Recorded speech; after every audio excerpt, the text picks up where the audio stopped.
70,000 kilometre طویل سفر۔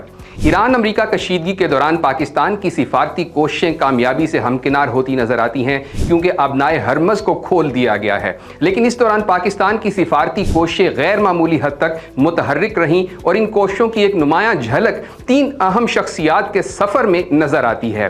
فروری سے اپریل 2026 تک وزیر اعظم شہباز شریف، نائب وزیر اعظم و وزیر خارجہ اسحاق ڈار اور chief of defence forces Syed Asim Munir نے مجموعی طور پر تقریباً 70,000 کلومیٹر سفر طے کیا، وہ بھی صرف ایک مقصد کے لیے: خطے میں جنگ بندی اور امن کا قیام۔ وزیر اعظم شہباز شریف نے مختلف اہم دارالحکومتوں ریاض، دوحہ اور استنبول کے دورے کیے، جہاں علاقائی قیادت کے ساتھ براہ راست مذاکرات ہوئے۔ ان کا مجموعی سفر کا حجم تقریباً 23,000 کلومیٹر رہا۔ اسی دوران اسحاق ڈار نے نہ صرف انہی سفارتی دوروں میں شرکت کی بلکہ بیجنگ جا کر چین کے ساتھ مل کر جنگ بندی کے لیے 5 نکاتی منصوبہ بھی پیش کیا۔ ان کا مجموعی سفر 21,000 کلومیٹر سے زائد رہا۔